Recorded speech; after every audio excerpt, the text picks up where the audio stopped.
None of us can predict the future.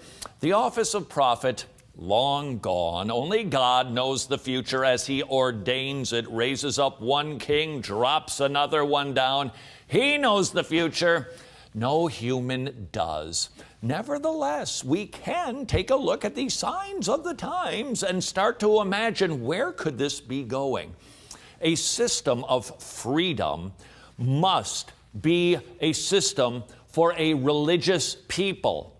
Otherwise, that system will become corrupted and abused. The founders understood this, that this type of democracy, representative republic, capitalism, is only sustainable if the people are moral. Increasingly, they are not. So what's next? If this type of culture can't survive, well, different rights will be taken away. Freedom of speech, freedom of religion, it's simply a matter of time. I don't believe that this type of persecution is an if question. It's just a when question, and I think it is going to be coming very, very quickly.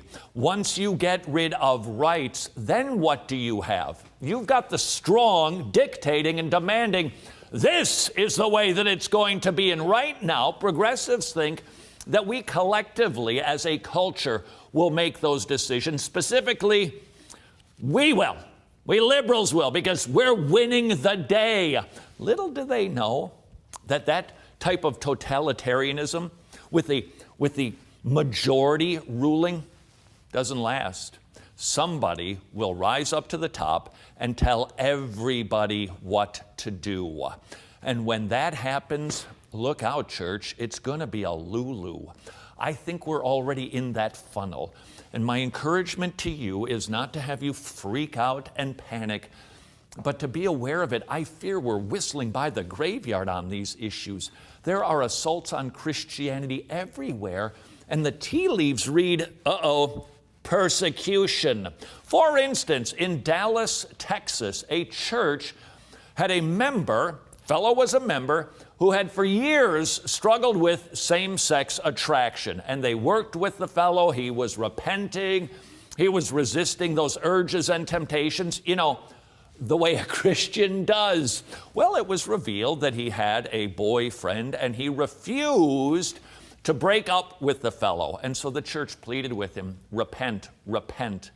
He would not. Ultimately, they sent him a letter 1 year ago, which the fellow now just released on the 1-year anniversary of the letter, that made him feel terrible, that kicked him out and told him he wasn't good enough for the church. No, wait, that's actually not right at all. I read the letter that the church sent. Dear fellow, we love you. We care about you. We want nothing more than your good. Oh, please repent. But because you have not, the Bible in Matthew 18 teaches us that we must set you outside of fellowship. We can't let you say that you're a member of this church. It's not good for your soul. It's not good for the witness of the church.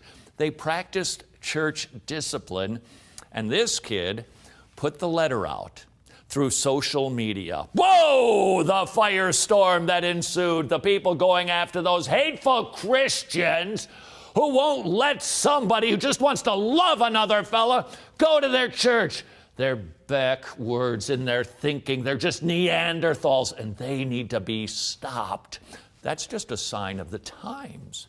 There are signs of this everywhere. Do you recall we shared with you the study that was done by 2 Johns Hopkins professors who took a look at all of the sexuality surveys and concluded a narrative contrary to the progressive transgender gay narrative that they're trying to sell?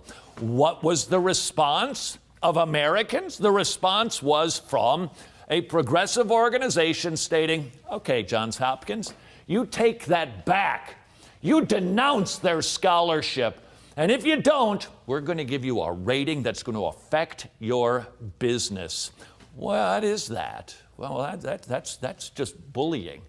That's totalitarianism as a collective as opposed to an individual. But the point is precisely the same. Let's go to Switzerland. There is an organization, you're probably familiar with them. It's called the Salvation Army, and they have themselves a nursing home. There was a piece of legislation passed that said, even if your Christian values say that you do not want to help people kill themselves, you have to. Well, the Goodwill fought it.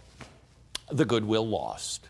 And now they are going to be told, if somebody wants to die, you must help them, or no government money for you.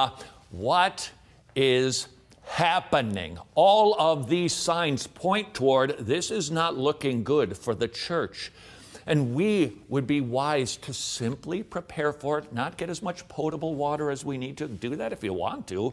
The freeze-dried food, whatever you wanted, but prepare your heart, mind, family, and local church for what is bound to happen. Ask yourself a question. What is different about the people in Switzerland who are forcing a Christian organization to kill people on their request? What is different about those Swiss people versus American people in power? I don't know of anything. What is the difference with this generation? What has changed that makes us different than Nazi Germany? What's changed? Nothing.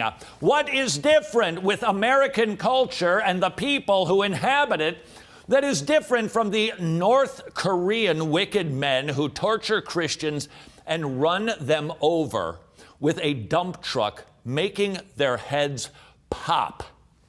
What's different? And the answer is absolutely nothing. That is why we need to be aware and not asleep in the light and just thinking, it's all good, that won't happen here. I don't know how this is going to go down, but it does appear that it is. Are you